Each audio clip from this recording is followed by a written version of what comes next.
Arkon Rhys plays CSI Fatal Conspiracy. Hello, it's Arkon Rhys, and we're back again for another case. So, we've completed the first two, so now we're on to Tapped Out, episode 3.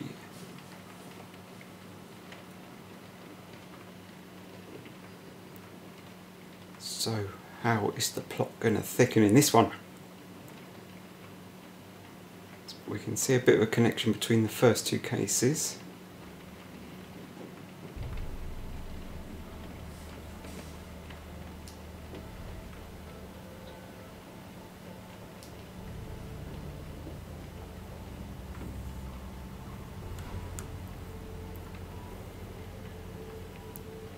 Oh dear.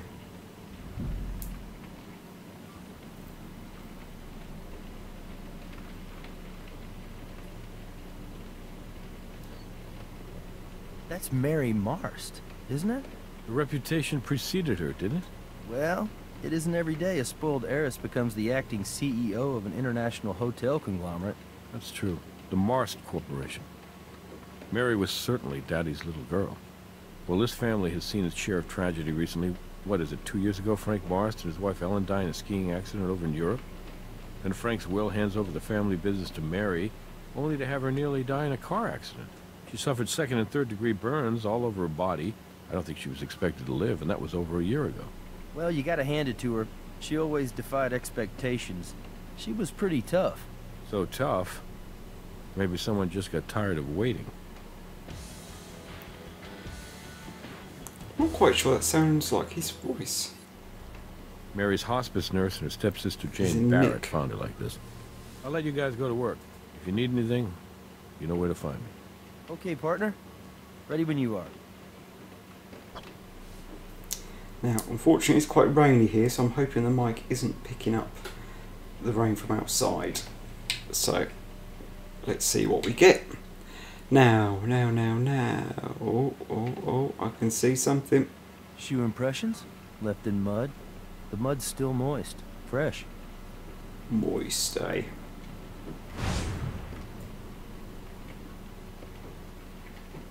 Let's take a photo of that These bad muddy boy. footprints have a very distinct tread. Okay, so... how's about here? Have you ever seen one of these before? It's a device used with an IV to monitor a patient's dosage of medication. So it looks as though if Mary were experiencing some pain, she could just push this little button here, and the regulator would release a dose of morphine into her IV. Oh, let's grab that then, eh? See this? Yoink.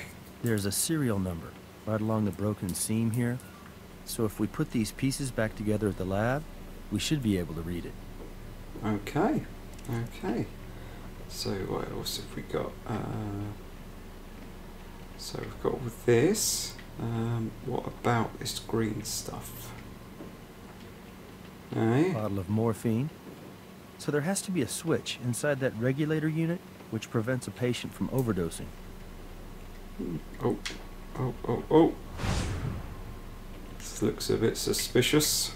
It's dust. Yeah. That's an excellent print. Thank you. Yes, I like it. And don't worry, Nursey, we'll get back to you. Let's have a look. What else we got?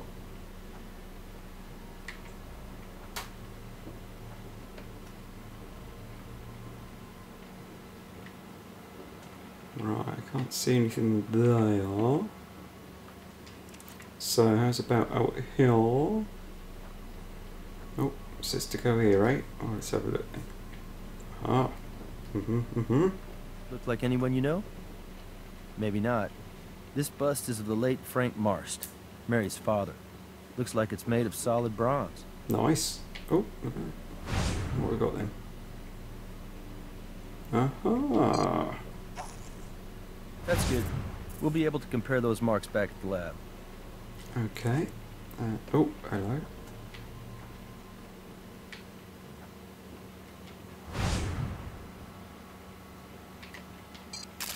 We should compare these footprints to the ones we pulled from the next room. Not bad for a preliminary assessment. What's next? Oh,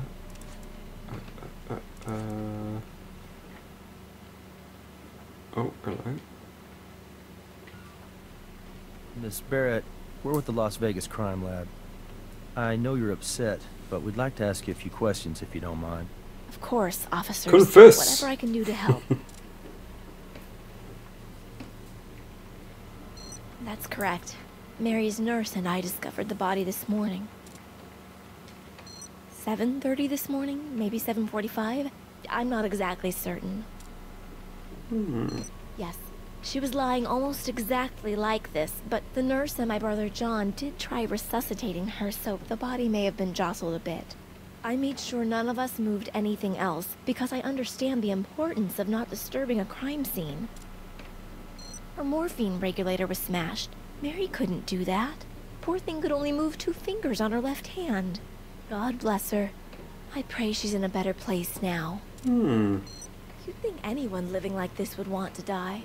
Not Mary. She was a fighter, and she was a real inspiration to me. When I moved away from here, I thought I'd never come back. But after Mary's accident, I started flying in from LA every Sunday. I swear to you, as God is my witness, Mary wanted to live. Yes, I live in Los Angeles. I work for a public relations firm. But like I said, I fly out to visit Mary every Sunday. Yes, that's right. I'm sure you've heard of my stepfather, the self-proclaimed hotel tycoon. The bust is almost as imposing and impressive as the man himself. He and my mother died less than a year after it was commissioned. They were skiing in the Swiss Alps. I can tell you, everyone was shocked when the living will entrusted Mary to step in as the acting CEO of Morse Hotel and Entertainment. Well, needless to say, no one thought a party girl could take over the reins of a multinational travel and leisure conglomerate, including me. But I have to admit, we were all wrong. Tragically, the very same night she announced her retirement and appointed her successor, she crashed her car. Suspicious. Yes, it is. She was so badly burned, the doctors told us she wouldn't live through the night. I'll never forget the look on my brother's face when he heard the doctor say that. It's all impossibly difficult to describe to you. I mean, first our parents, and then Mary?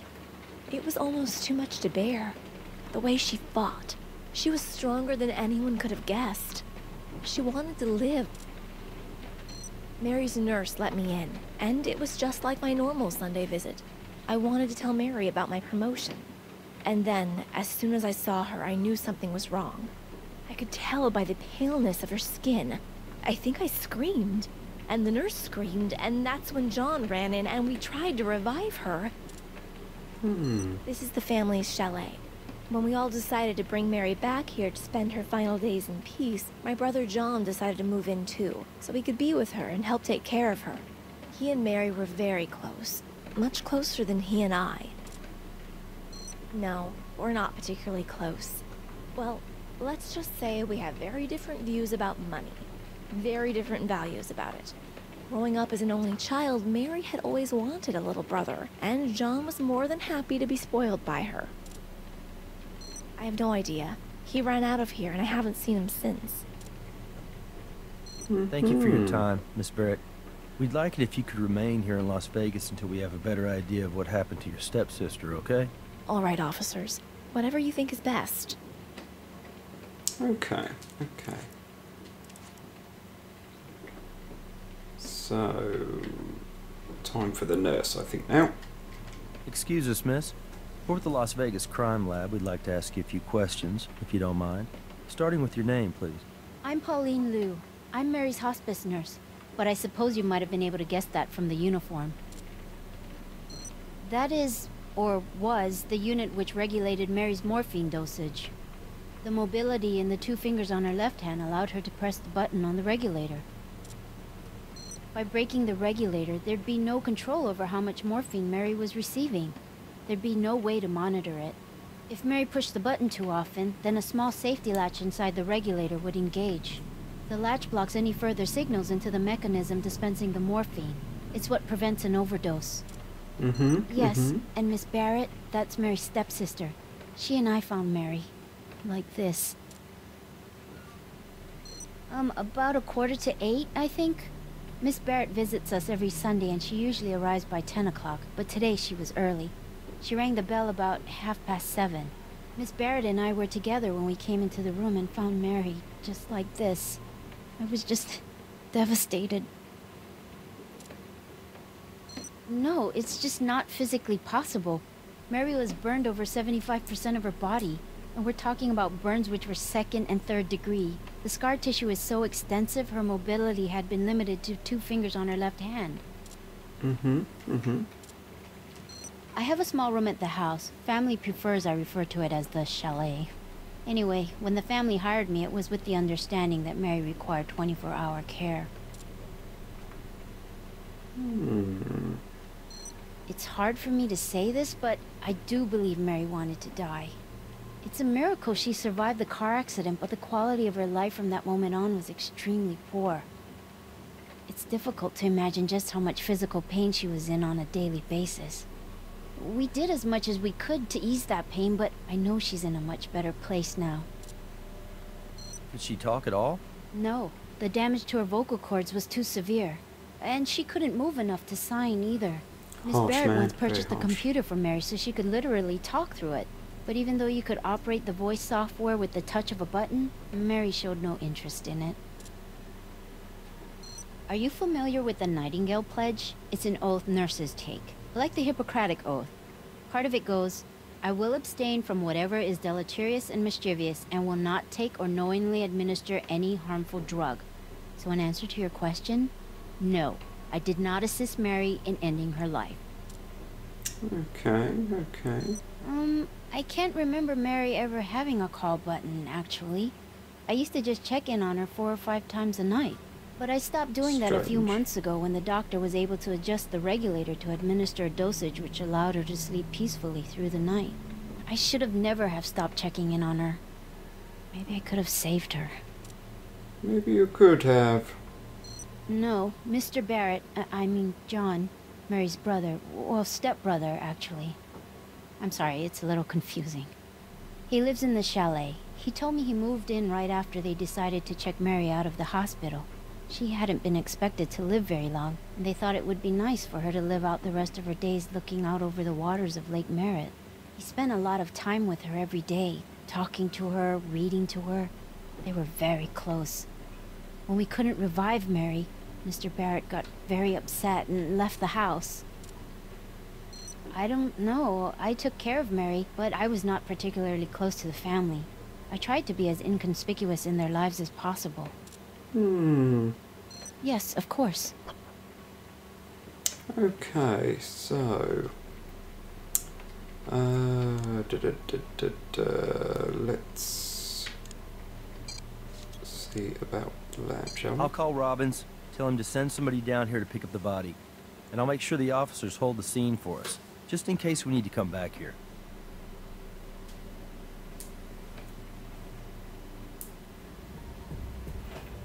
Okay, so we all know the lab by now, so let's rumble in here. And then, yeah, let's go to this one. We haven't used this before. So.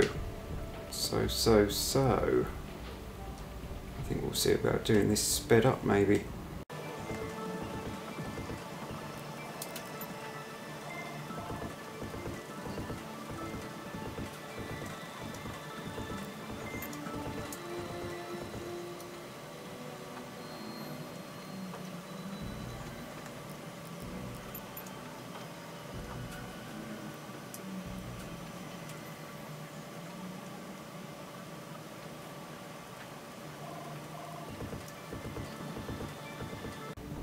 All right, now we should be able to read the serial number. I'd collect those bits of metal too. They weren't part of the regulator.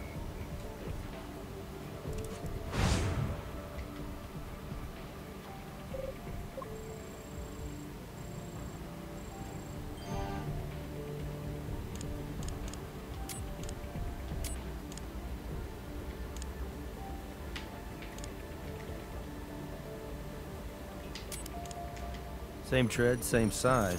So whoever passed by the bronze bust of Frank Marst also Okay. approached Mary Marst in her bed. Well, we thought they would be the same, so nothing new there. So.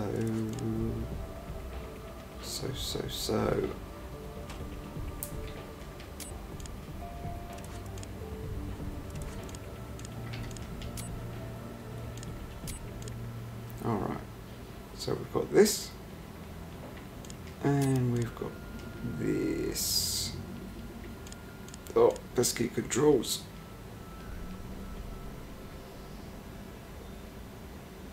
It's a match.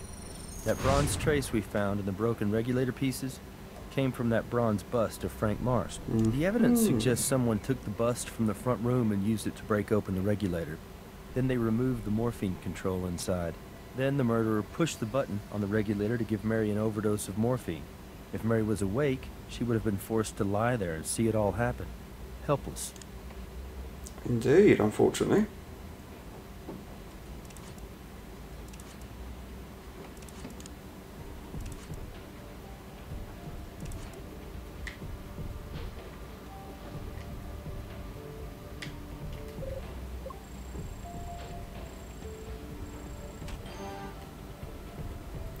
Okay, so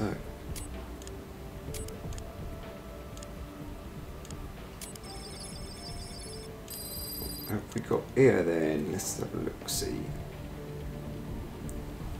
Let's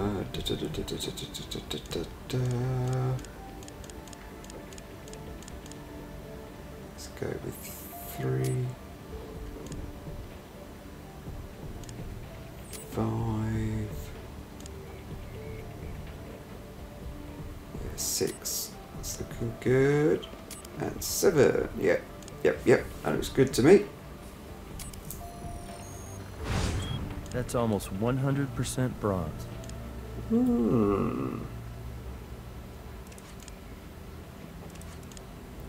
Right. So. Let's try here now.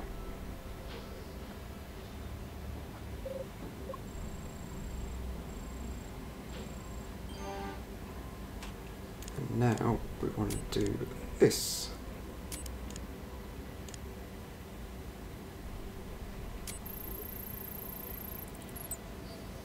That's the record of Mary Marst's morphine usage. Take a look at the line of continuous usage during the last entry. I'd be surprised if that's not our cause of death right there. Okay, so then we want to do a fingerprints, I believe, and we want this one. And if we prepare it,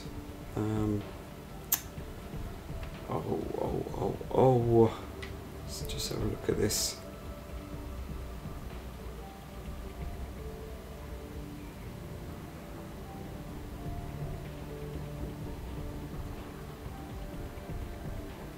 Right, I think I can see it coming together. Okay, so if we do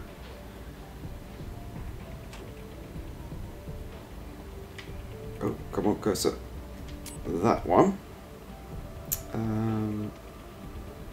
Let's see.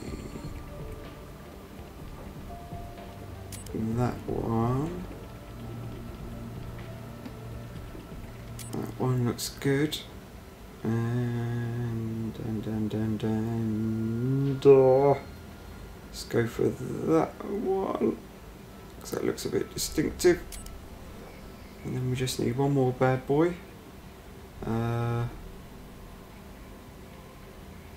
Which if we do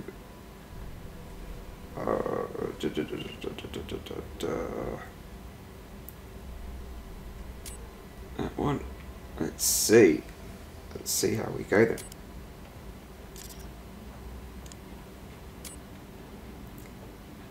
And then that will go there.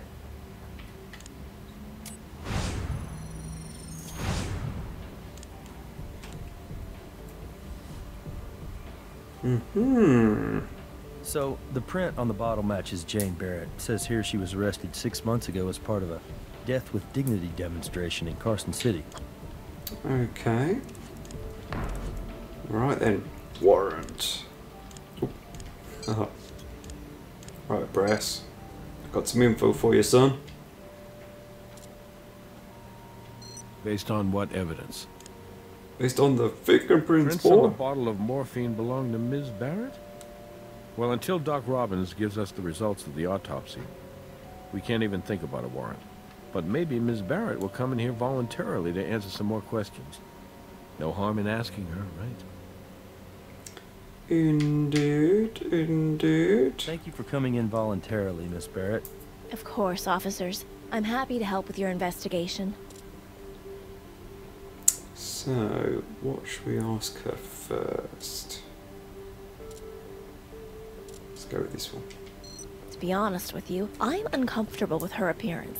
She's trashy. She wears that nurse's uniform more like a stripper than a caregiver.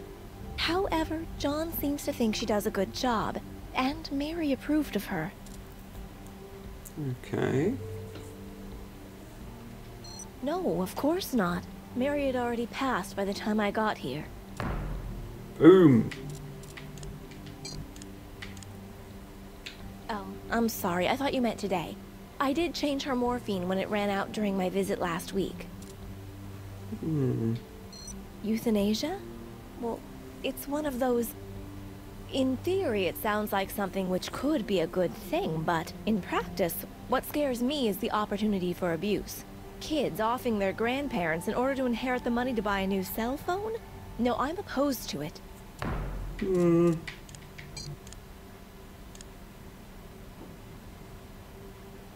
Miss Barrett, are you aware that your fingerprints are on record because you were arrested 6 months ago at a Death with Dignity demonstration in Carson City? I wish I could chalk that up to youthful indiscretion, but obviously I was old enough to know better. Suffice it to say, my politics 6 months ago had more to do with my personal relationships than my personal beliefs. I don't mean to suggest that there's anything wrong with the Death with Dignity people. It's just that I wasn't really with them, if you know what I mean. And honestly, having lived with Mary like this for all this time, I can't say I could make a decision like that. Especially because, even though she can't speak, I know Mary wants to live. I know that very much in my heart. Ms. Barrett, could you tell us your whereabouts for the last 24 Dubious. hours? I live in Los Angeles. I come up here to visit with Mary once a week. I flew up here this morning.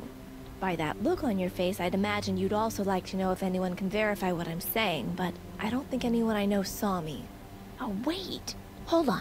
Actually, I have this excellent home security setup. Superior security systems. You see the way it works? You're either in the away setting with the motion detectors on, or the home setting with them off.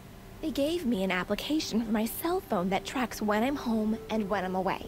I can send what it recorded for the last 24 hours to you, and you'll be able to see I was home, right up until I left for my flight this morning. Okay. Send us Well, those your records, phone Ms. was. Barrett. But we'll still have to authenticate them with your security company. So I just got the records for Jane Barrett's security system from Superior Security. Looks like they check out. According to the records, Ms. Barrett was at home last night at 11. You know, the Morse family is still a pretty powerful player in this state. And it's pretty much an open secret that John Barrett was set to inherit everything when Mary Morse died. Jane Barrett wasn't even going to get a little something for the effort. Well, being left out of the will is a possible motive, but what do we think about Jane helping Mary end her own life? Trying to give her death with dignity? You know what death with dignity is? It means you don't drool. I think when you have a family with a lot of money to fight over, I don't trust any of them. But if Doc Robbins tells us the time of death clears Jane Barrett, then I'll move on to the next best suspect, family member or not. Vault Insurance Company was only too happy to provide us with their claim file on Mary Morse's accident. Hey, Robbins here. Sorry if I slowed you down any, but I was finally able to determine your victim's time of death. You're looking at somewhere around 11 p.m. last night. Why don't you meet me in the morgue when you're ready, and we can go over the rest of the autopsy results. Okay, my man. Let's see about visiting you then. So you've got a nice bit of evidence piling up there.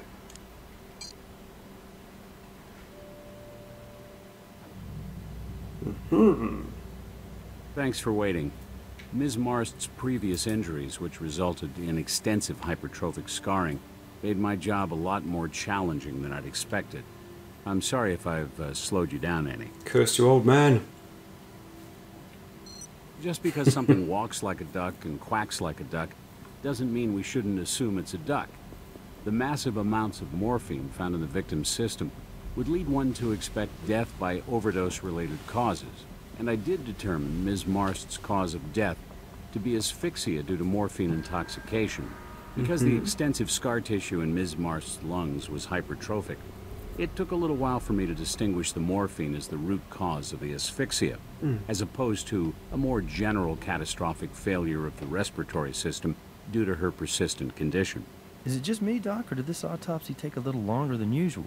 Well, Nick, it's just been a while since I examined a body with such severely burned tissues that hadn't been a contributing factor to COD. Okay.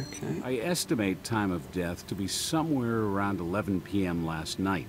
The problem I had with this one is, if you take a good look at the muscular atrophy, it presents like advanced rigor. These pressure ulcers and skin abrasions also led to some initial confusion over the degree of livor mortis. And finally, once I got Ms. Marst's medical records and saw she'd stopped eating solid food about 3 months ago, I knew I couldn't use any partially digested food to help set her time of death. Man, you weren't kidding when you said this one was challenging. Yeah, but that's what keeps the spark alive in this job. It's a good question, and I have no answer for you. Now, in a situation like this, where such a high dose of morphine is involved, I look for signs of cadaveric spasm. Because when voluntary muscles are deprived of oxygen due to, say, strenuous activity, these muscles tend to seize up perimortem, and indications of cadaveric spasming, let's say in the hands or arms, would tend to suggest the victim was in the midst of a struggle around the time of death, and I looked for such indications. When I got the full tox report back, it seemed to me that the level of morphine in her system was so toxic, it probably caused her to slip very quickly into an unconscious state just prior to the total collapse of lungs. So, absent any indication of cadaveric spasm, I concluded your victim's voluntary muscles were not engaged in any such strenuous activity perimortem. The more important point here is that whether this was a deliberate act of murder or an assisted suicide, Mary Marst's death was the result of a homicide. No, it would have been impossible. Her medical records indicate Ms. Marst sustained multiple near-fatal injuries in a car crash. Apparently, she actually inhaled burning fuel, That's harsh. which obviously severely and permanently damaged her vocal cords. Sure, I collected them for you, as usual. Good man. Okay. Anything I can do, feel free to take a closer look at the body yourself. Oh, almost forgot. There's a shard of some kind embedded in the back of her left hand. I left it for you to collect. Okay. Scar tissue here is extensive, as well as hypertrophic.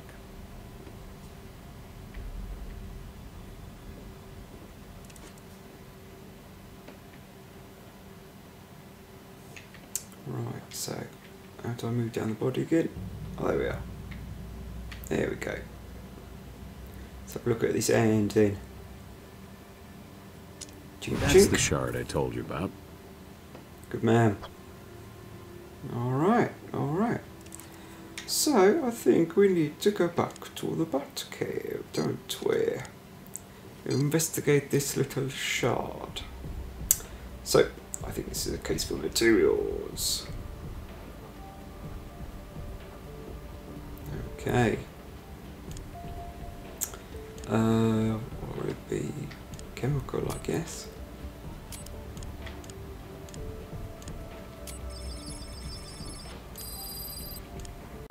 Okay, so let's have a look. We've got one.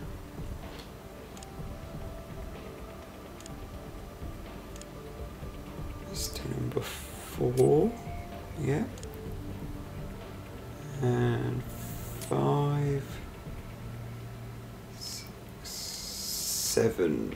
Yeah, that looks like the job to me. Looks like an acetone and some hydrogen cyanide combined into fibers of an ethyl methacrylate monomer and What deuce is bonded with that? a similar but complex polymer of transparent thermoplastic. It's a tiny piece of a cosmetic fingernail. I Ah, wonder, when was the last time Nurse Lou had her nails done? interesting. Ah, warrant. I want my warrant. My mistake. I need to go back in here and here. Oh, that can wait a moment. Okay, so this pretty much backs up what Jane Barrett told us. She was home in Los Angeles last night. Pretty solid alibi. You may have something there. Jane comes to visit every Sunday, and every Sunday Mary's morphine usage becomes erratic. The records from Jane's security system indicate there was one Sunday when she stayed home. Now, don't you think it's odd she didn't happen to mention that one Sunday to us? It's also not reflected in Mary's pattern of morphine usage. It doesn't contradict Jane's alibi, but it's definitely worth keeping in mind. You've added a piece Okay. of evidence to the document analyzer. To find any hidden information that might be there, you'll need to Sunday, adjust Sunday, each of the Sunday. 3 sliders. Select and drag the first slider until the hidden information partially appears. Repeat this for each slider until the hidden information is fully revealed. You will receive confirmation when you've found what there is to find. Okay, well, I'll do that in a short while. Let me see what we have first for emails. Well, I know that, man. Come on. Right, let's go see the B-man.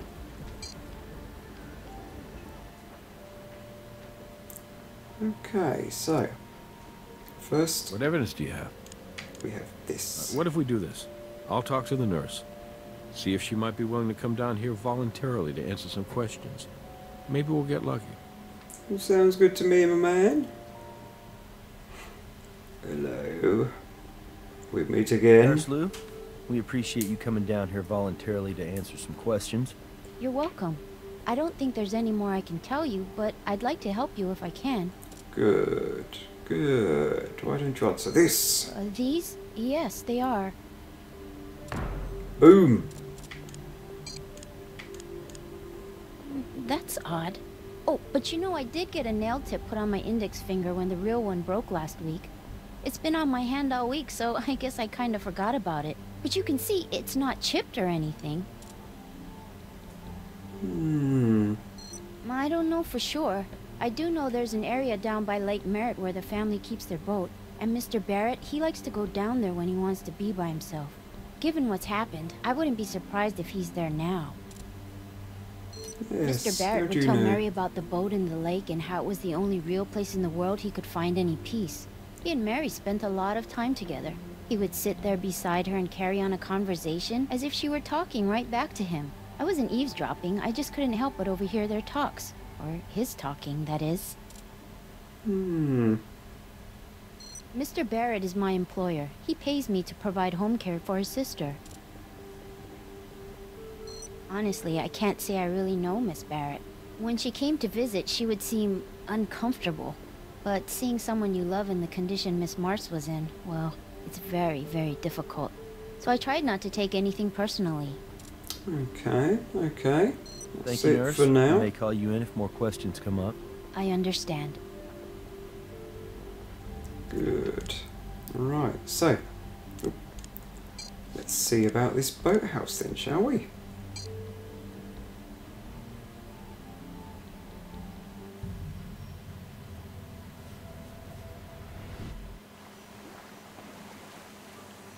That must be our man. Right where Mary's nurse said he'd be. Petulant little SOB.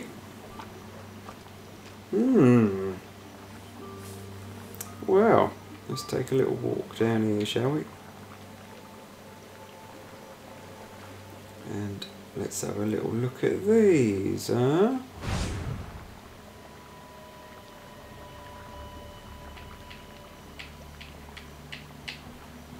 What? I want to... No, don't. No, wrong one. Will it be this then? Oh yeah, there we are. Good idea. We can use the microscope to compare the mold against any prints we find. Yeah. And then what do we find down here then? Anything? Nothing? Yeah, that's a nice boat. But it's not why we're here. Let's stay focused. Never. I want to drive off, man. Alright. So, what else have we got then? Oh, what have we got here?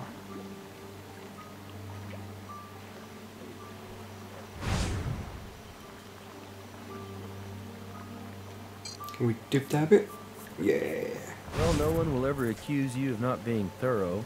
Damn I'd right. say you might be overdoing it a little bit, but it never hurts to practice, right? How dare you?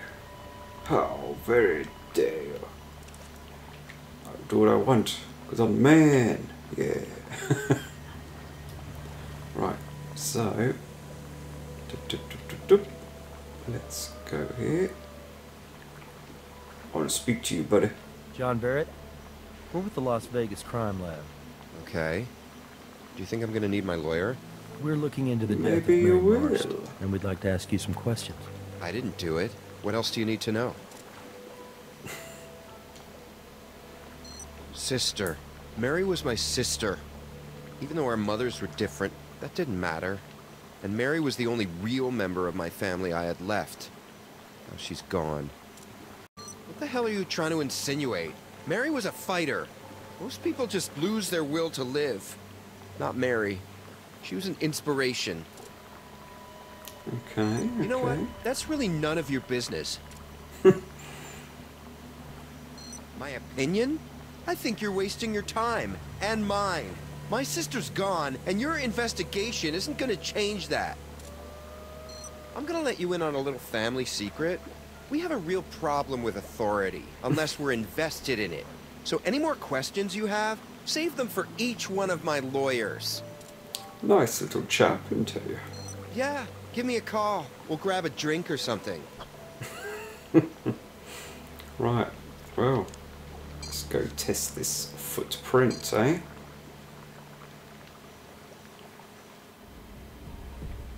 So, that'll be materials. Which one would it be? Yeah, maybe this one.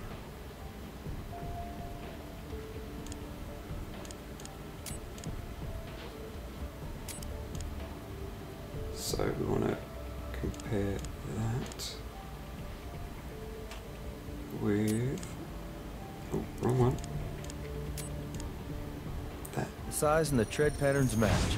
Our suspect was wearing these shoes. We need to talk to Brass. Mm-hmm. Good man. You got the warrant. Yeah. Alright, Brass. I got some info for your son.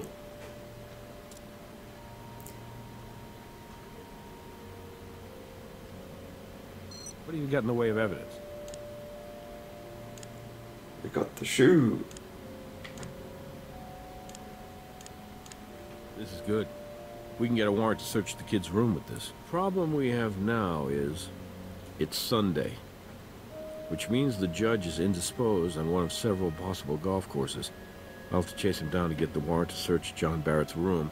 Why don't you head back to the lab? I'll call you when I have it. What the deuce?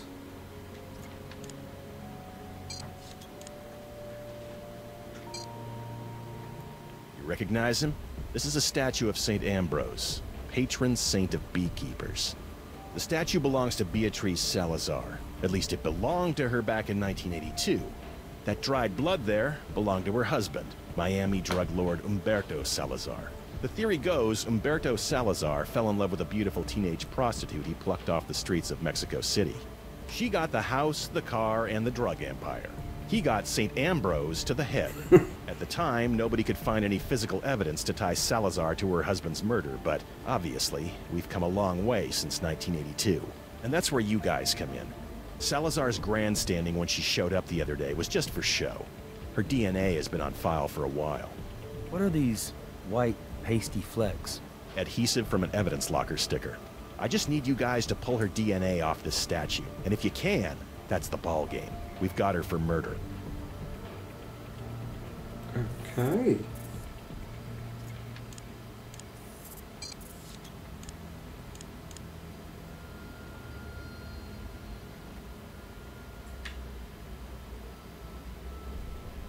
Oh, I'll do one on it.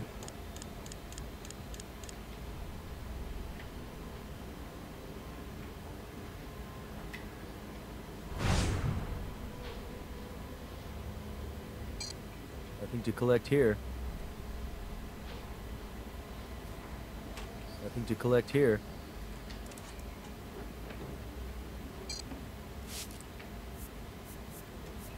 Nice job. Now let's run the sample.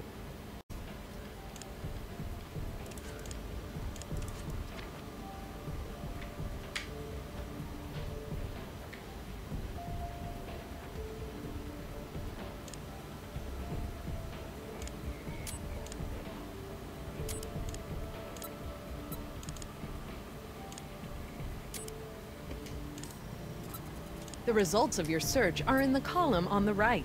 Select one to continue. Oh, I think I did the wrong one. Yeah, that's what I wanted. Okay, right. So that one will go there. Yeah, and then right. So this one will go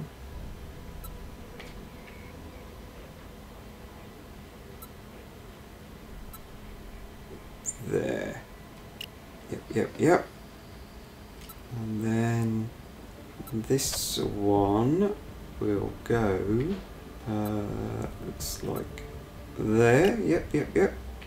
And so, let's see, so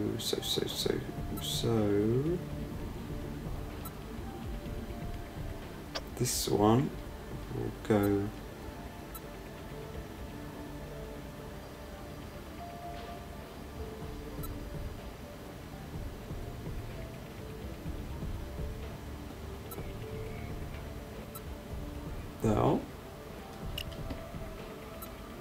there, and then this one will go here. Yep, it's looking good, we're getting there. So, looks like red to red, like that, and then we just got these two. So that goes there, that goes there. Well, that looks like a good match to me, yes. Wait, what's going on? I'm not sure. Somehow, proteins got denatured, cooked. They're useless. Son of a bitch. What the hell happened? It doesn't make any sense. The concentration of sodium lauryl sulfate is way too high. But I was standing right there beside you. I saw you prepare the sample correctly. Damn it, I can't believe this. I'm taking this statue back into my custody, and I'm going to make a formal request to the deputy director and to your sheriff that an investigation be immediately conducted into the CSI's possible malfeasance. Mr. Stokes, I would suggest you take this matter into your own hands before it brings down this entire lab. Tell me something. Are you just incompetent, or did you just deliberately destroy potential evidence? Really? Sounds crazy. I mean, they're paid. I think Agent Huntley set us up.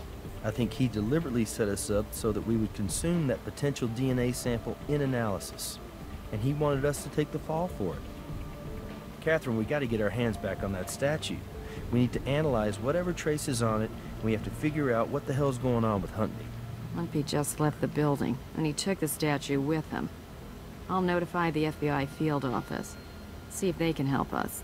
I think Nick is right. And I'll do everything in my power to get that statue back here and have you retest it. But until we can get this thing totally resolved, I think it's best for the credibility of the lab if I keep you off any cases pertaining to Beatrice Salazar. I understand you have another case you're handling right now. I recommend the two of you keep working on it. So So, walk me through this again. Okay. We used a moderate concentration of sodium lauryl sulfate to lyse the cell walls. Okay. Cell walls open up, allowing us to extract the genetic material inside and prepare it for DNA analysis. Exactly.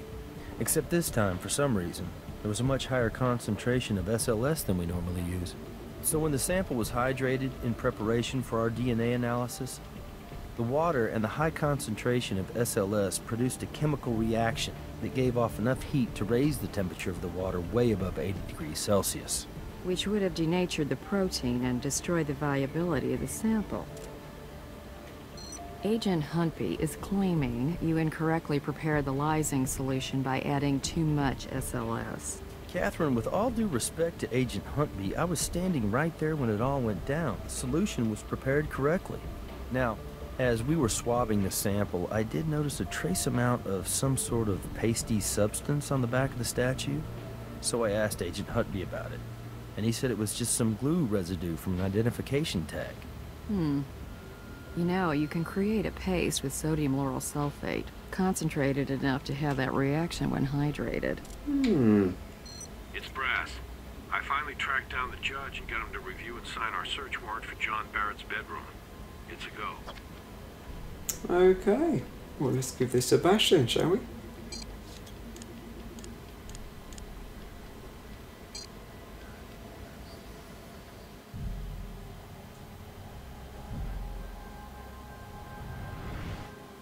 Brass had a hell of a time getting this search warrant. Let's not waste it. Stay sharp. Right, so where to start? Huh. This guy may be rich, but lucky for us, he obviously doesn't pay for a daily maid service. Bin is always a good place to start. You see? Look what we have here. Cosmetic fingernail. Which looks as though it's fallen off, and taken a bit of the real nail with it. Nice.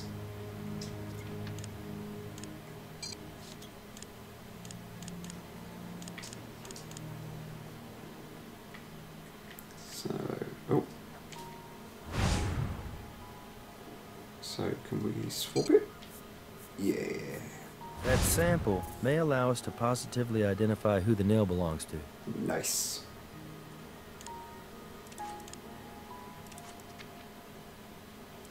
Okay, so... Oh, what have we got here? Look. Panties! Parts of the job, right? Oh, look at that. Handcuff as well.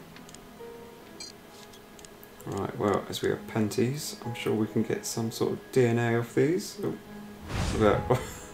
Right in that crevice. Dirty job, but somebody's got to do it.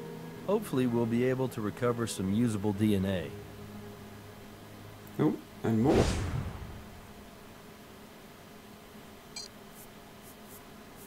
If we're lucky, we'll find out if she had a partner.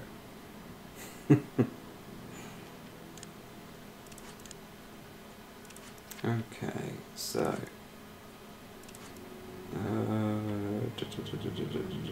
let's have a look in here. The man likes his shoes. Well, shoes is a good place to start. Oh, there we are, look. Yo. Blood on the shoes looks like it hasn't dried.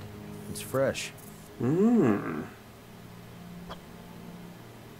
Anything else? No? I think that'll probably do for that, to be honest. To the lab! Okay, so we want to go to materials lab, and then we want to go... Turn with me. There we are. We want to go to the putar. And let's try DNA, because if we compare that...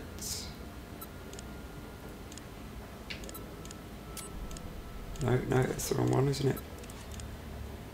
Sorry. No. Chemical, that's what I want. There we go. That. Oh! Pox. toxic controls. Right. There we are. That's what I was trying to get to. It's a tiny piece of a cosmetic fingernail.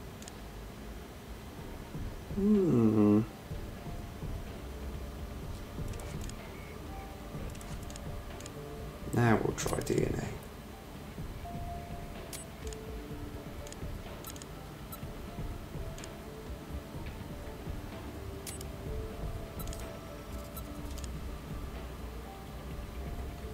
Nasty stuff. So we haven't really got much from that one. What's the other one give us? Oh, nasty stuff as well.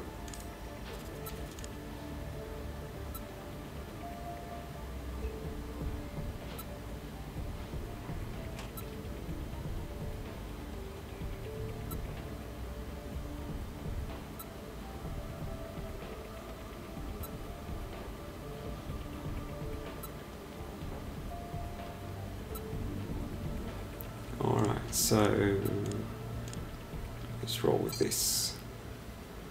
Oh, down to this annoying game again.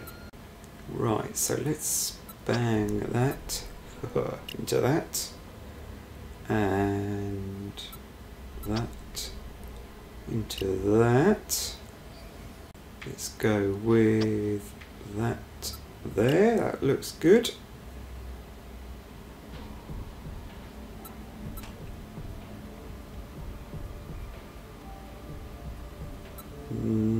This one could go there. Yep, that looks good. And then we'll go with that one there. And that one looks like it belongs there. So then we only have the two left, don't we? So let's roll. Looks like a match to me, baby. Yaha. Saucy.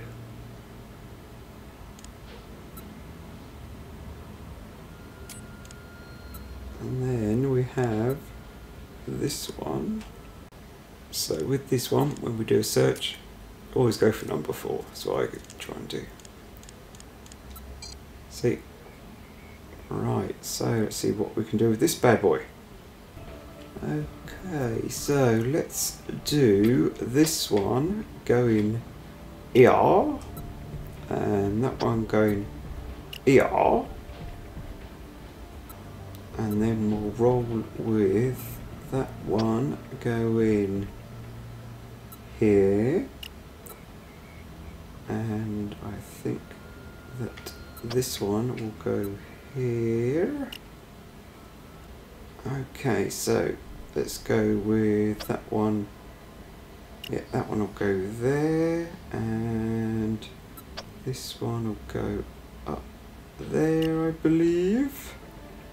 Right, and then we've got this one to go here, this one to go here, so that would have to be this one here. Yep.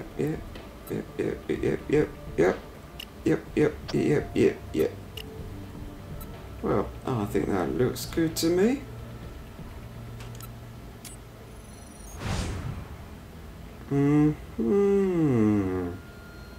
Interesting little Well, strumpet. hello.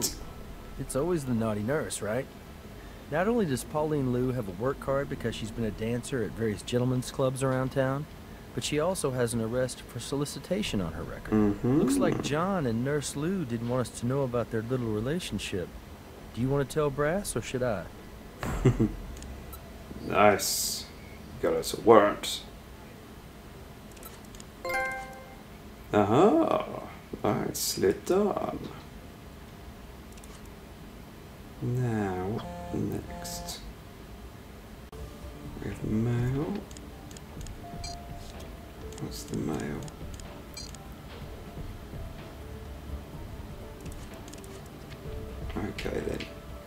go back to the printer a sec. Now I think I ought to have a look at that bit of nail we found in the trash.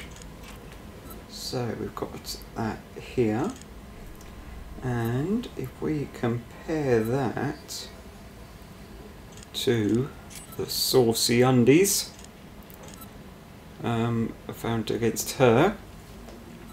So, oh, curse these DNA ones. Right, let's get this started. So, to get this ball rolling, let's do this one, and let's put it over here. And I think that this looks like it should go here. So, methinks, yeah, that looks like it'd go there. That looks about right. And then this one, I think if we roll down to there, that looks good. So, this one looks like it can only go here.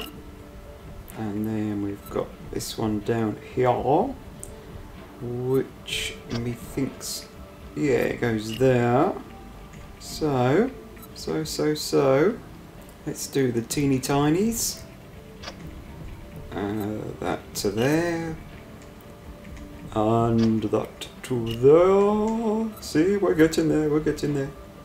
So that only leaves us with doing this to here, this to here, this can go here, and then we can confirm our match like so. Aha! Just as I thought, yes, yes, yes. Okay, so, not only is Nurse Lou a stripper with a rap sheet, she lied to us about the fake fingernail. Why has she been lying to us so? Disgraceful. Disgraceful. Let's go here. And let's try this bit of nail, shall we? Against the other nail. So, this annoying cursor. So that piece of cosmetic fingernail that we found in the skin of Mary's hand belongs to her nurse. She lied to us. I wish I could say I was surprised. I know. Dirty little strumpet, isn't she? Yes. So. What was I going to do? Yeah, I think it's time to see the B-Man. Because we haven't got a tick there. Might have to go back there.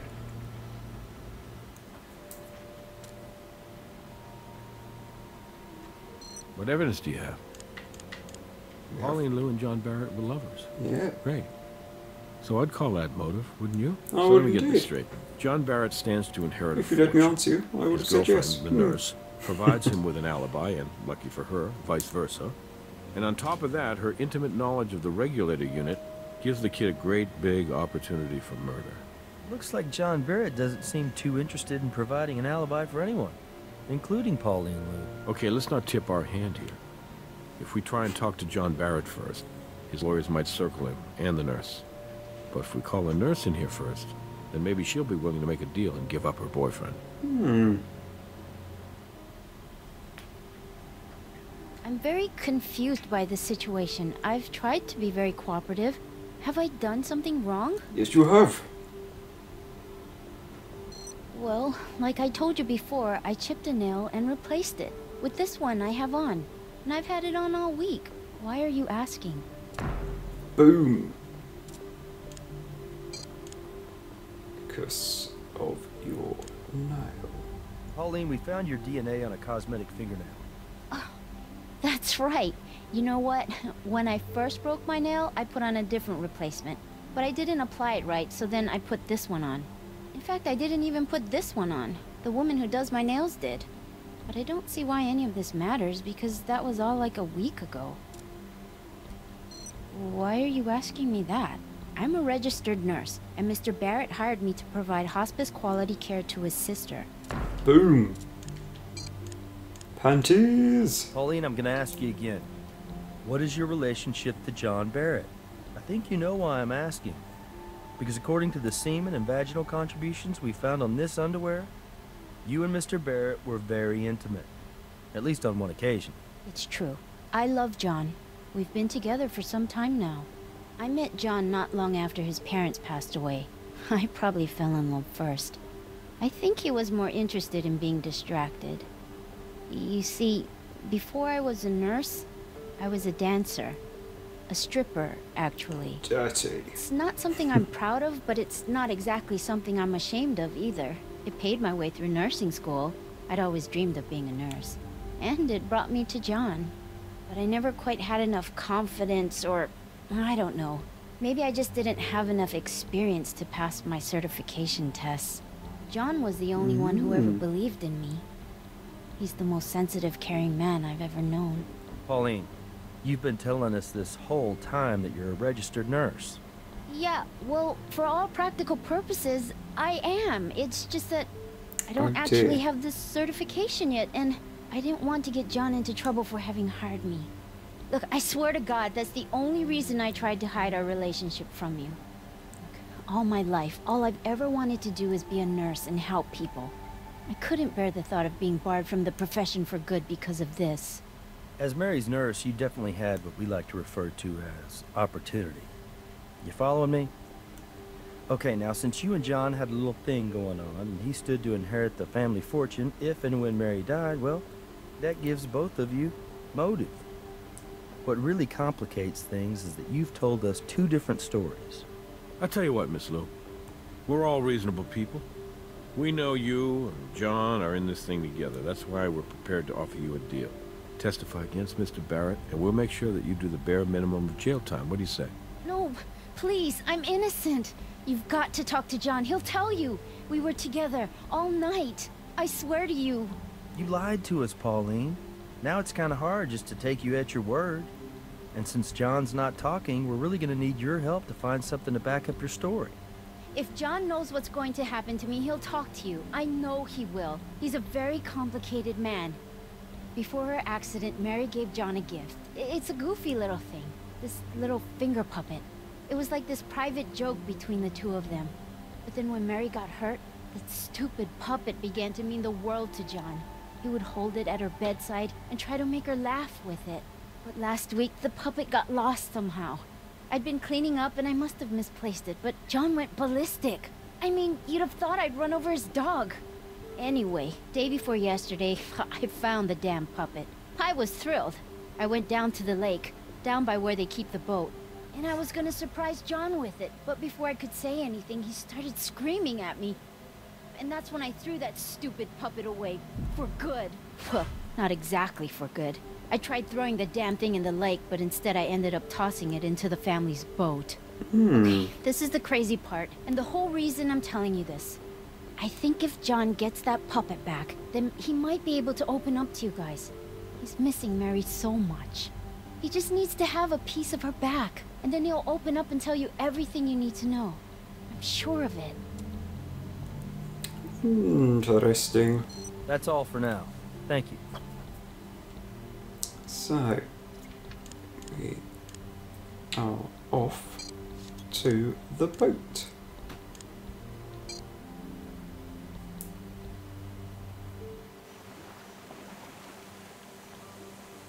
Is he still there? No. Okay. Yep. That looks like it. Yoink. Okay, here's that little puppet Pauline was talking about.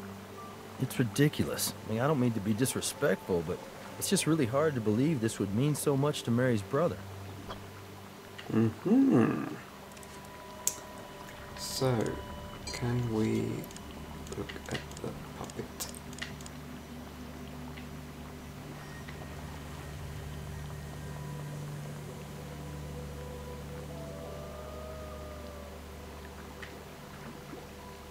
Doesn't appear to be anything on the puppet, so I'd say no. Okay, so where to go? Let's go here. So Looks like John's come out of hiding. Oh, God. Where did you get this? We understand it has a lot of sentimental value for you. It does. It may seem silly to you, but it means a lot to me. Thanks. This finger puppet. This dumb, ugly little finger puppet is proof I killed my sister. Who? She gave it to me just before the accident. And then afterwards, you know, I'd put it on her finger. She'd make me laugh. It disappeared a week ago, right after I made Mary promise me she'd keep living. For me. Because I could tell, in her eyes, she wanted to give up. She was tired.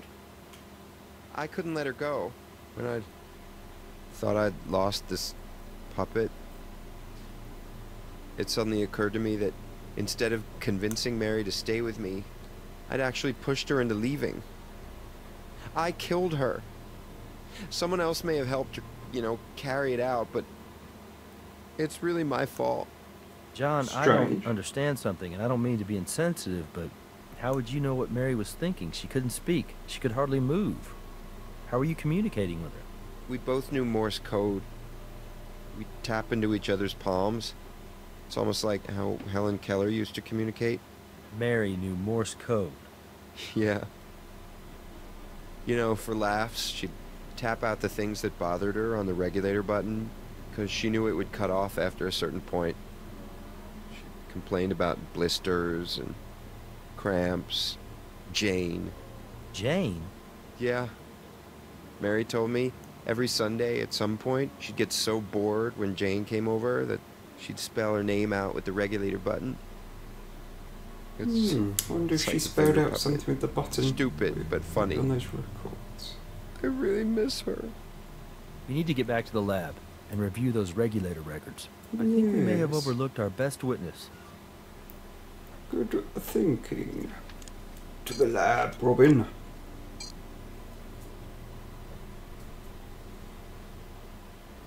Now it was Data, wasn't it? Yeah.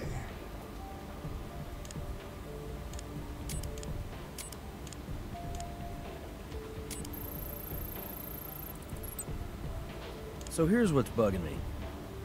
Every time Jane comes to visit, Mary all of a sudden has this wildly unpredictable pattern of morphine dosing. And I just couldn't put my finger on what was gnawing at me. What could Mary possibly be thinking? And then it hit me. If you were to take Mary's erratic pattern and filter it through the computer as a Morse code pattern, did you see Mary's final message right before she died? J-A-Y-N. You know, Morse code has been in use for over 160 years. It only ceased to be an international standard for maritime communication in 1999. And for some reason, I remember when the French Navy ceased using Morse code in 97. The final message transmitted was, "Calling all. This is our last cry for our eternal silence." Let's go talk to Brass.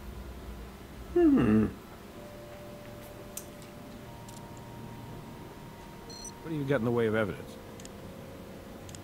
We got this. I mean, this isn't exactly a smoking gun. Jane Barrett may have had opportunity, but as far as we can tell, she hasn't got a motive. Now, our little John and Nurse Lou, they have motive. I'll see what I can do, but now that John's more willing to cooperate, why don't we talk to him and see if he lets something slip? Sounds like a plan.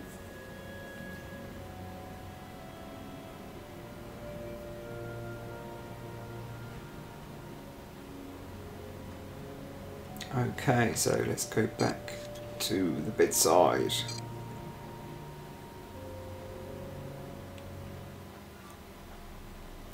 Okay. Look, officers, this is a really terrible time for me right now. I'm sorry for lashing out at you. I realize you're just doing your job. I lied to you about one thing. If someone did this to Mary, I want to know who. I'll help you. In any way I can. Ask me whatever questions you need. Okay, so why don't you tell us this? I could talk about Mary all day if you wanted me to. But Pauline wasn't actually a registered nurse? Yeah, Mary knew. She didn't have a problem with it. She liked Pauline a lot. She also knew how I felt about her. I think Mary probably thought I could do better than an ex-stripper, but she was happy that I was happy. Everyone knew we were a couple, including Jane. I love Pauline, and I know she would never do anything to hurt Mary. And even if Mary had wanted Pauline to help end her life, I mean, even if Pauline had found some way to communicate with Mary about that, she would have come to me first. Whatever you think you have on Pauline, I'm telling you, you're wrong. Pauline doesn't know Morse code. How could Mary have asked her? I know you probably think I'm blinded by love or something, but Pauline couldn't have been the one who ended Mary's life. Okay. Jane? My sister and I don't exactly get along anymore, but between the two of us, I'm the one capable of murder, not her. Jane didn't like Mary. She didn't trust her. But then after the accident, Jane tried really hard to make things right between them. No. Pauline and I were there all day. We never saw her. Do you lock the front door? No, we don't. I mean, I guess it's possible Jane could have come in without us seeing her. Anything's possible, right? Yes. Okay, so I must be missing something, as I'm not sure where else to go. Let's check the boat again. Did I check everything here?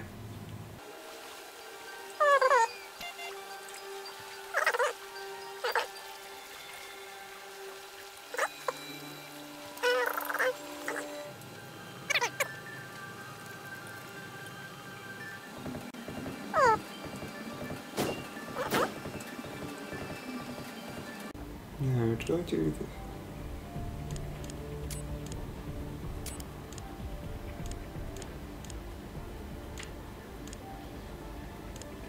Yeah, so have I done this right? The tread of this shoe is the same size and pattern as the shoe impression we collected from the crime scene. I gotta say, it doesn't look so good for John. Right. So I obviously forgot to do that. So let's talk to him again.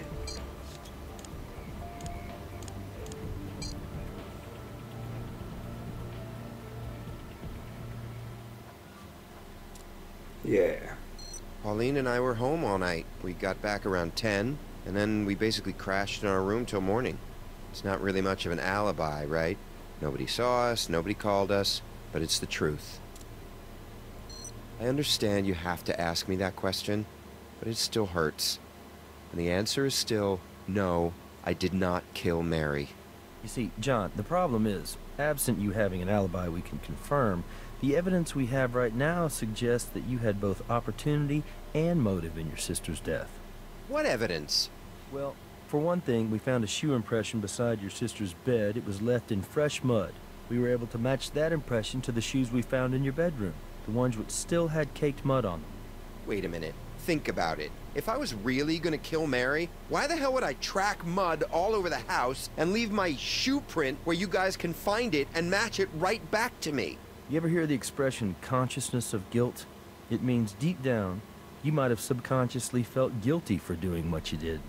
I didn't do what you think I did. The thing is, I have another pair of shoes just like those. I keep them on the boat. Somebody else could have used them. Somebody who wanted to make it look like I did it. Now, the weird thing is, I keep those shoes in a locked cabinet. But here's the key. Go check it out. Thank you.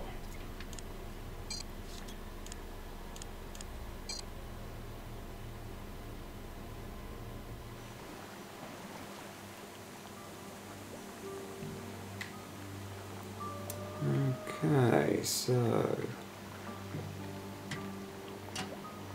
looky. Yoink. Same size and brand of shoe. with mud on them. Right where John told us they'd be.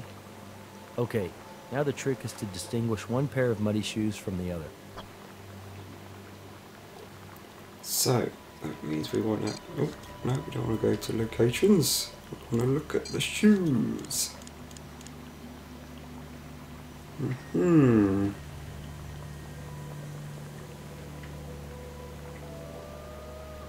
Oh. Good catch. That's a very fine strand of hair. Okay, so... anything else?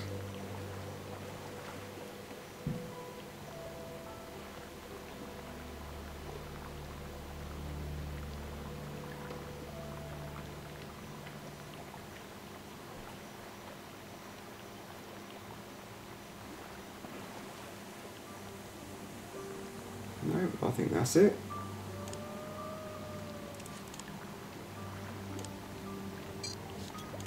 To the Batcave.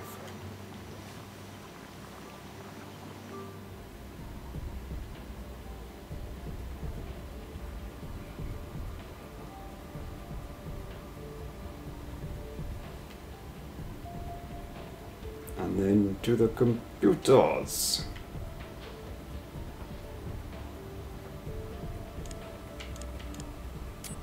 So, what have we got for evidence? I want to do that with the new shoes. The shoe impressions we collected at the crime scene match the treads of the shoes we recovered from the boat. These are the shoes the killer wore. Okay, so let's go to the other computer.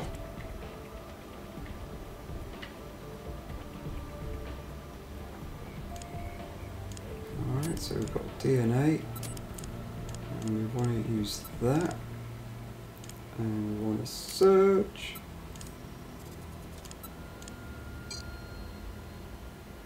Okay, so let's give this another one a go.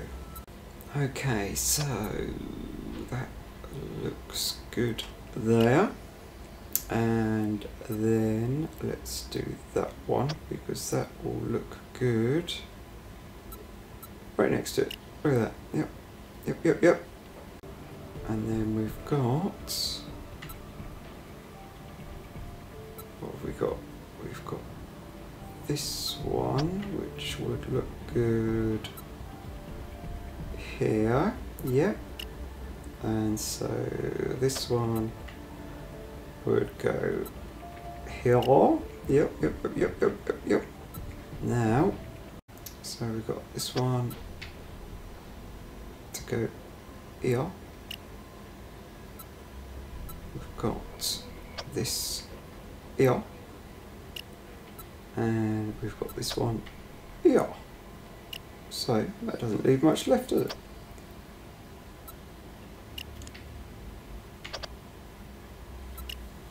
There we go, that looks good. So, who is it? Appearances can be so deceiving, can't they? That's Jane Barrett's hair. You know what? That crime scene was staged. We need to talk to Brass. Alright. There we go. Warrant available. Right, B-Man, we gotta talk.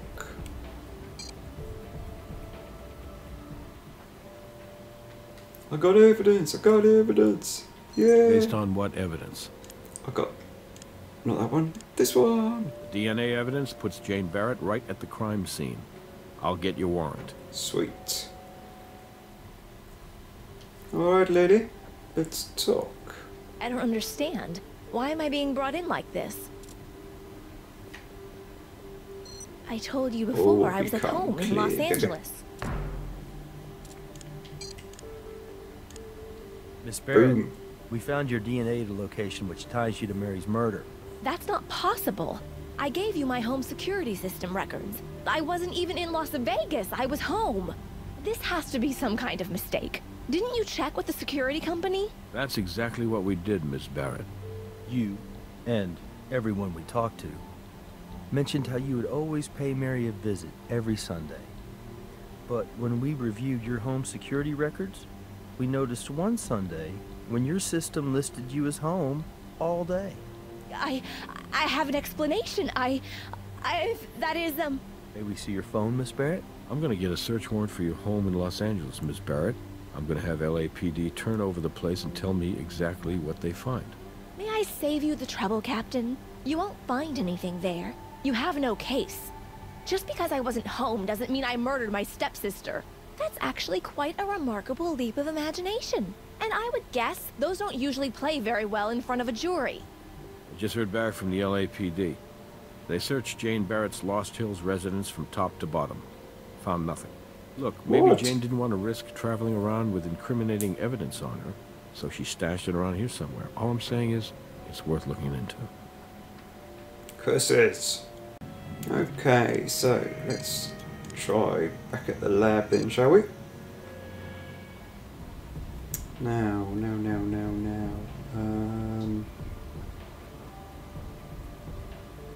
What have we got then?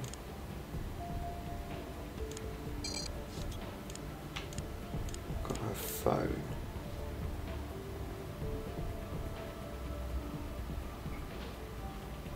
Oh. Hello, what's this? Should we give it a little tweaky deaky? This smudge wasn't on her phone earlier. It's not sticky, it's viscous, like oil. Let's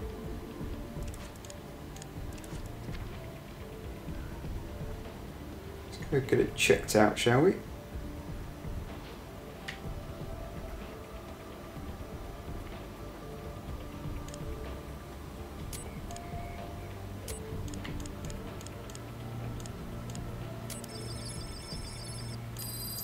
Okay, so what have we got?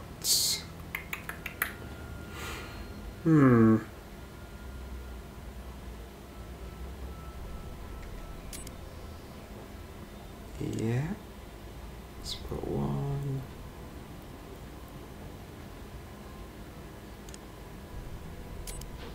Three.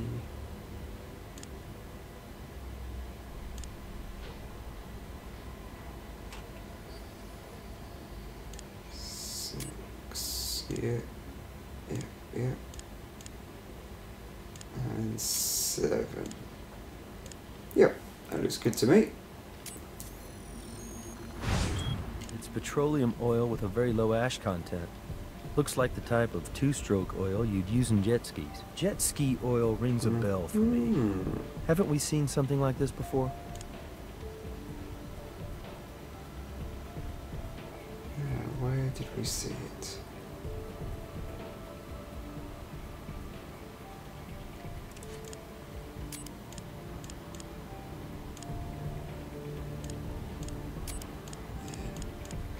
Let's do that. Yes. It's petroleum oil with a very low ash content. Looks like the type of two-stroke oil you'd use in jet skis. Good job, partner. You proved that pool of motor oil is absolutely a pool of motor oil.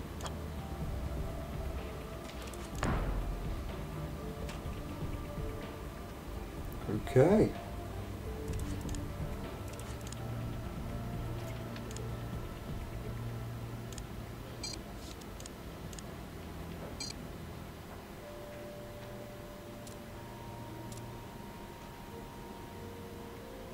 It's a bit strange.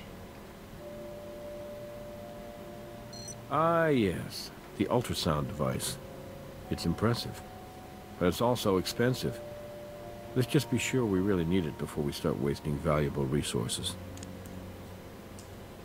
Well, why not? This evidence places Jane Barrett in proximity to that pool of motor oil.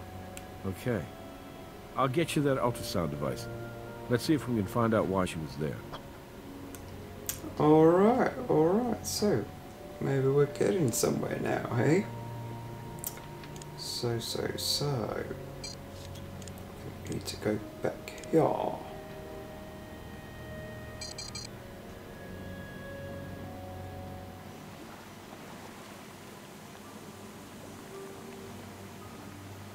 So, can we have a little look-see? Oh.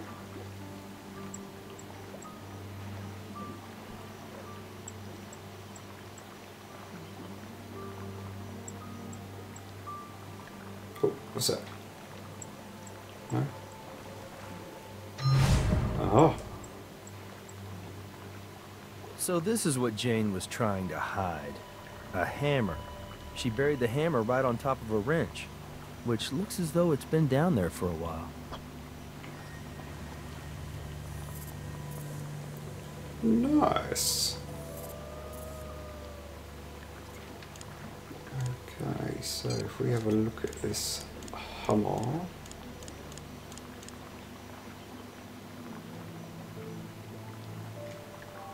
Yeah. I think we've got to dust it.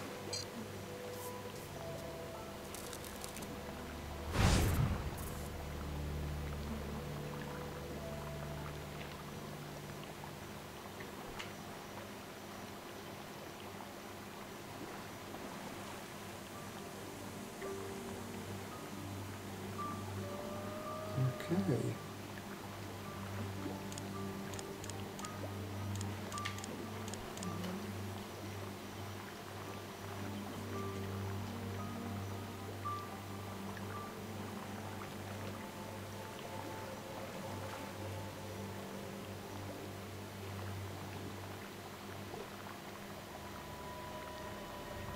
Right, so the wrench doesn't seem to give us anything. Fair dues.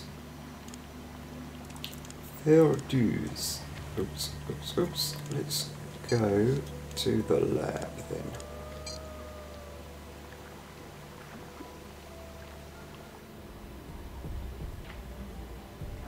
Let's see if we can't get some fingerprints going, shall we? Is it this one? Oops, oops, oops, oops, oops, oops. I forgot which was fingerprints, darn it.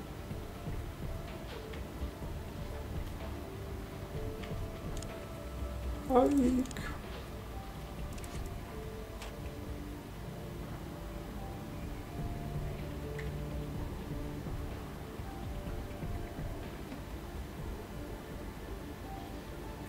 Darn it, darn it, darn it.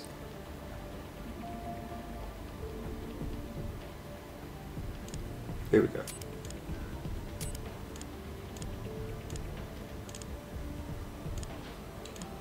Let's prepare it.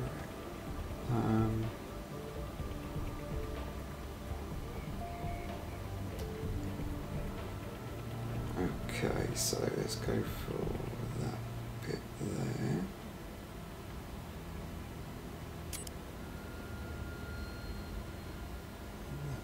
There. Got a break there.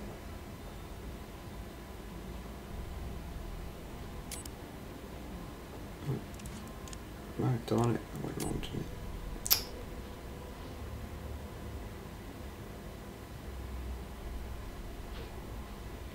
So I've got one there. One there.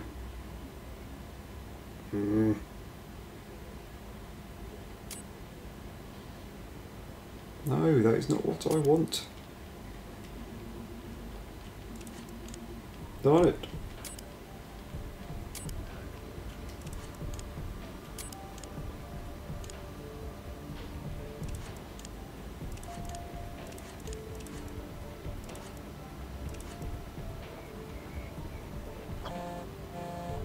Okay, so we're back at the lab. Oh, what's this say then? That's what I'm here for. Will you just wait? To the fingerprints.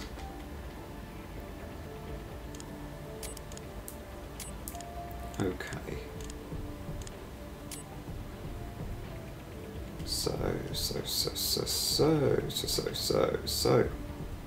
Let's do that one. And let's do that. And that looks good, I think. And let's do a break. Oh. Come on. Oh, curse you. And then let's do one here. Okay, so let's see how we roll them.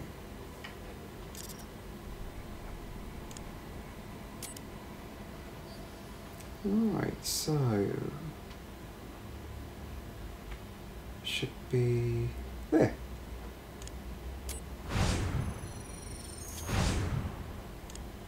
Aha! Jane Barrett's fingerprint is on the hammer used to smash the regulator. I'd really like to hear what Jane Barrett has to say. Yes.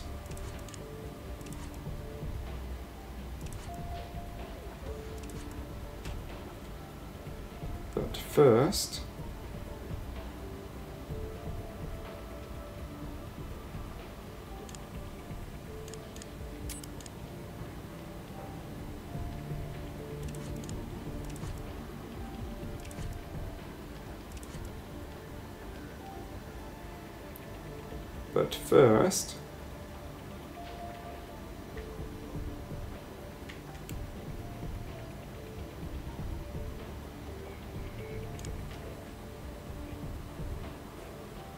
let's try. Well, there's metal pieces.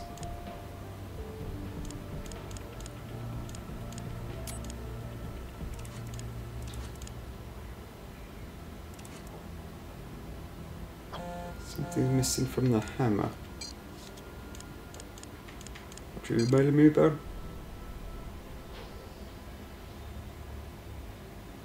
Well, I want to make sure I've got the evidence. So what is it I'm missing with this hammer? Aha. Looky, looky. It's like some kind of softer metal got embedded in the pitting on the hammerhead.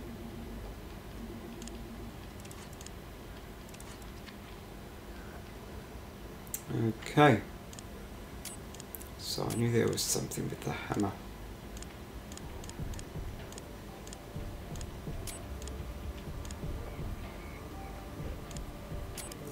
It's the same to me.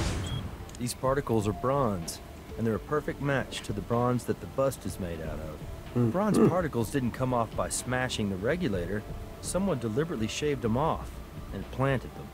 So our killer wanted us to make the connection to the bust, and wanted to make sure we found those muddy footprints right by it.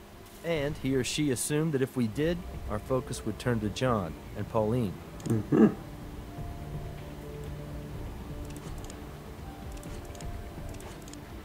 Okay.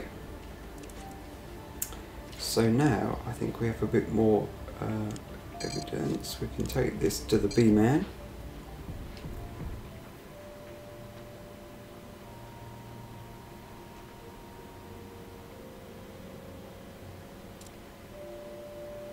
What do you got in the way of evidence? Oh, darn it, I haven't got anything else for that.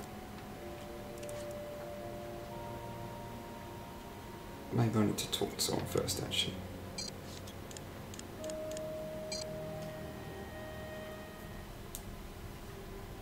You didn't find anything, did you? I tried to save you the trouble. So is that it, officers? You'll never really know, will you? That is not it. Here's your fingerprint. We found it on the hammer you buried by the lake. The same hammer you used to knock off a piece of that bust. The one you planted with the broken regulator. I'm just curious, Jane. Why the bust of Mary's father? Did you resent the Marst family that much? I hated them. Hated them for stealing my family from me. You know, when my parents died in that oh-so-tragic skiing accident, it made me start believing that there was the possibility of justice in this world. Like God had answered my prayers and punished them for abandoning me. But then Mary took over the company. She was just a stupid little party girl, and there was nothing I could do about it. But as soon as Mary resigned, that very night, I was ready. God really does help those who help themselves. Mary survived her accident, which upset me. Why was God punishing me? But I planned to try again, and that's when I bought that application for my phone so I would be able to create an alibi. But you know, I realized I could just watch Mary die, bit by bit. It was then that I completely understood God's plan for me. I wasn't being punished. I was being... Dang, lady, you twisted. And then one day, I found John standing over Mary, crying. Crying and begging her not to die because she was the only family he had left. But I'm his real sister. That very day, I snuck into John's room to find something that would lead you to him and his naughty nurse. I took a chip of her fingernail from the trash in his room. Then yesterday, I used my phone to make it look like I was home. Then I drove to Vegas. It only takes about 4 hours. In the right car, that is. I went down to the family boat, put on my gloves, got John's muddy shoes, and drove to the chalet. I waited for my brother and his whore to go to his room, and then I snuck in. I put on the shoes and took the bronze bust from the front room. As soon as she saw me, Mary started panicking, pushing her regulator button over and over and over. Do you need some help with that, Mary? I cracked open Mary's regulator with the bust, then used the hammer to chip off a bit of it. That part was for you guys to find. Then, oh, and this was the best part, I put the broken regulator in Mary's hands and I forced her to push the button. I looked into her terrified eyes to watch the morphine melt her soul away. And then, she almost wrecked it. She looked at me, and she smiled at me. She was trying to trick me, make me think she was glad to die. Like this was what she'd wanted all along, as if God was freeing her, not me. After she was dead, I planted that tiny bit of the fake fingernail on her hand. I replaced the bust, returned the shoes to the boat, and buried the hammer. Then I drove home. I got back just in time to catch my flight. You might be right, Jane. Mary may have been happy to finally be released of her burden. Or maybe she was smiling because she'd been able to spell out most of your name on her regulator right before she passed. I think she was smiling because she knew you weren't going to get away with murder. Well, we'll never know for sure, now will we? I do know one thing for sure, Miss Barrett. You may have been neglected by your family, but we're going to be paying a lot of attention to you now. Probably for the next 25 years to life. Wow. There we go. Very good work, you two. A confession is always a nice bonus in a case like this one. Technically, Dang right. 2 confessions. One for last night's murder, and another for last year's attempted murder. You keeping score, Nicky? I just think my partner here deserves full credit for chalking up 2 scores. And I think it should go a long way towards breaking up that cloud hanging over the team because of Huntby.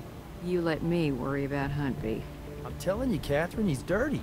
Good night, Nicky. Yes, interesting one.